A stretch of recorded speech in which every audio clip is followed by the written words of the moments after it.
That's what this video. iyo uhuye n'umukire arirarira ngo arara amajoro ahiga, ariko burya baraye ijoro bose ntiyarirara kurusha abanyerondo. Ntago bibaho.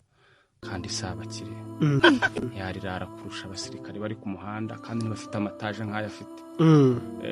Ijoro kurara ijoro si igisobanuro cy'ubukire. Ntago bibaho. Nimba hari ikintu kibabaza, nujya unagikora, waba uri umunyamakuru, waba uri umwefuru wese, gufata video y'umuntu wambaye iroze, hariho n'ipingu ukajya kumukamera unamubaza ngo yiyumva uteyumva nk'umuntu ufunze n'ibindi utabasha kumenya, uba uri kumwica, wica n'abo nahakomoka.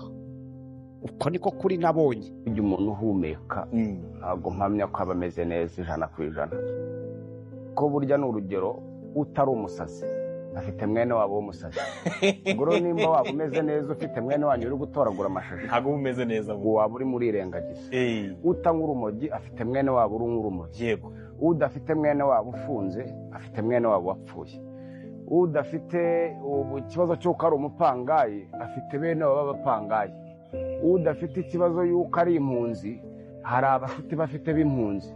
Shatse gusobanura utarwaye ararwaje, utarwaje afite inshuti irwaje. N'ubundi ikintu bita kumera neza nicyo kinyoma isi twereka. Noneho rimwe na rimwe dusipoze twinjiye mu kiganiro gutyo, hari umuntu ushobora kubona agafaranga kunambaye ukusaka tavuga ati wa nyuma yo gufungura nyuma y'igihe gito yatize zuko ubuzima bwagarutse ati wama nanjye nkamera nk'uramukoboye. Ariko shuti yanyu ushatse ukomeze wibera itiki, kuko uyu mukoboye ntabwo uzi ibyari. Njye ndi umugabo utahagarara hejuru y'igisambo ngo ngikubite urushyi. Niyo ngewe baba kikoreye ibyo kivuye kwiba, ahubwo nafata umwanya tukaganira. Kuko burya wari uzi ko burya ibisambo byose atari ibigome. Hariho igisambo cy'icyana cyiza. Ushaka kuvuga ati igisambo cy'icyana cyiza kimwe, ariko uzi igisambo kiri kubona gifite abana 3 baburaye babwiriwe, kikabona isiri kukikaragiraho n'umugabo akishora mu rutoki gutarurwa agaca igitoki agira ngo abana atari ukugishora mu isoko. Ni igisambo pe, ariko yagira ngo aramira abana. Tujye tuvugira umva cya gisambo kitari cyana cyiza cyumvaga abana barya. None suppose uri gukubita igisambo nk'icyo, nicyo ni nko gukubita umugabo bajyananiye kwishyura umwenda, yambuye nibyo. Rero ikibazo tujya tuvuga abantu tujya gukubita ibyo bisambo, abantu tuvuga bahuye n'ibyago tuzi detail. N'ubundi umuntu uri ku isi wabyawe n'umugore n'umugabo agizwe n'ibice bibiri, igice cy'ibyiza n'igice kibi.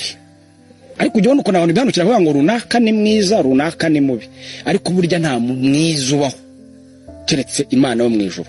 Nta n'umububu ho igihe mu bintu byose ubaho keretse shitani.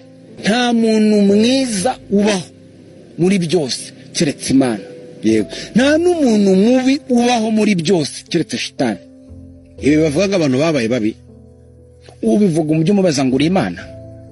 Kukerega icyambere cyo nimba utarongora abantu 15 urongora umwe, kandi kurongora ni ukurongora bikumva ko uri umukristo, kuko nta juru ry'abarongoye 15 n'ijyabarongoye umwe. Nta n'umuriro w'abarongoye abantu 15 n'uwarongoye imwe. Muriro n'umuriro. Ushatse kuvuga babasambana ariko. Yego. Abantu bafata abadurodi nk'abanzi babo, ngarankomangira ukagira ngo wewe wiyibukije urumva yaza se. Hago yazi n'utuma komanga. Ari abantu bazi ko ibibazo bafite ariko bakodesha.